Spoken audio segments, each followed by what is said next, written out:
Anthony Williams, medical medium, cleanse to heal, hidden exposures. Pesticides, insecticides, herbicides, chemical fertilizers, and lawn treatments. Dun dun dun. Nowadays, we focus more on organic food than ever before. It's the number one focus for many who are health-minded. Not everybody eats organic, though, and even the committed not everybody eats organic, though, and even the committed have a hard time eating all organic. So we do still end up eating foods that were treated with pesticides. And yet, ironically enough, food is the least of our worries when it comes to pesticide exposure. Pesticide drift is virtually everywhere. People are continually getting insecticide and other pesticide lawn treatments at their houses, condominiums, and apartment buildings across the country and around the world to treat certain worms, aphids, mosquitoes, and other bugs. Even worse, herbicide treatments are popular for parks and lawns too. This is really damaging insecticides, other pesticides, and herbicides to nature and damage our cells in critical places such as our brain. No one has been spared from inhaling herbicides because they drift and travel far and wide, just like dust. Herbicides are used in the little backpacks by landscapers in every neighborhood across the country to spray for weeds and lawns and garden beds.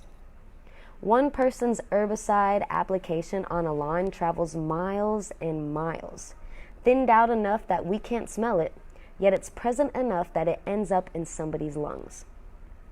Herbicides are also used in agriculture destinations around the globe. Farmlands spray heavy applicants of pesticides too, which drift for hundreds of miles, drifting away. I'm sorry to say that even if you've been spared herbicide and pesticide exposure for years by living in the little oasis, it doesn't mean that you're not going to travel in the future. Perhaps enrolling in school in a different location and move to a place where you encounter your first exposure. Dun dun dun. It doesn't take a lot of pesticide, insecticide, herbicide, or chemical fertilizer to be detrimental. All you need is a little, and you likely won't even know it happened. Meanwhile, it can be an instant cell killer. That's why you'll see red danger and caution warnings and skull and crossbone images on many of these labels to signal that if you ingest them or if they come in contact with your skin, you'll be in grave danger. Grave, yeah. In truth, the majority of us are exposed on at least a weekly basis from breathing them in the air around us, if not sitting in the grass at the local park or walking barefoot across a treated lawn. Indoor pesticide treatments for pests such as bed bugs, fleas, and ants are another source of exposure. Hey, maybe the masks are a good idea at this rate. The gasoline, the pesticides, they're all screwing with us. Need any more convincing that this is serious? Herbicides, insecticides, and other pesticides can speed up the advance of every single degenerative disease. Chemical fertilizers that are used to green up and speed up the growth of grass, shrubs, and hedges are in the same classification, affecting the body in similar ways. They can all end up stored in our deep tissue areas. Herbicides and many insecticides can get stored deep within our bones too, causing bone marrow and white blood cell conditions. If you still think you haven't been exposed, think again. Mosquito treatments and sometimes other pest treatments occur in every state in this country throughout the spring, summer, and fall. And mosquito treatments are some of the most dangerous insecticides.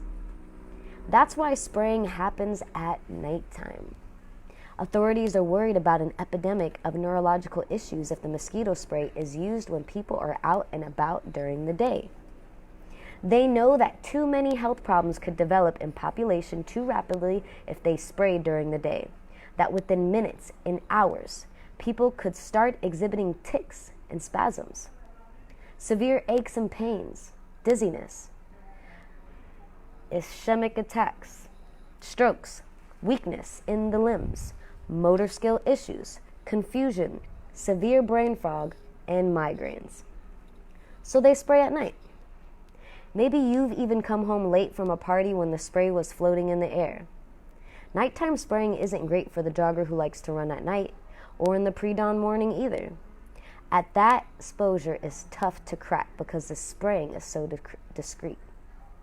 The local emergency room can get a few more cases overnight of tightness of the chest. They'll send patients home with anti-anxiety pills, and no one will be aware of the fact that inhaling mosquito spray was what landed those patients in the hospital. By morning, the insecticide has settled into the grass and plants of our yards and parks, which means we can still get exposure, though on a smaller scale. These chemical formulations stay deeply embedded in our organs and continue to wreak havoc for years to come. It's not as though one exposure from last year stopped causing trouble. And yet, instead of blaming these very real toxic exposures, we blame our bodies or even our thoughts for creating our illness. These products have an extremely long shelf life inside of our body. They're gifts that keep on giving. And the only way to change that is to rid them from our organs through cleansing. Woo! The next one is radiation, plastics. I think there's one more. Yeah, and plastics. So those radiation and plastics will be next week, Monday and Tuesday. So if you haven't read or listened to the other hidden exposures, go to Alley HT series, check them out. Take your time, cook some food, take a shower, clean your house, and listen to them. And you know, it's going to be a slow and steady practice, but these changes will make a big difference in your life forever. Have a wonderful day.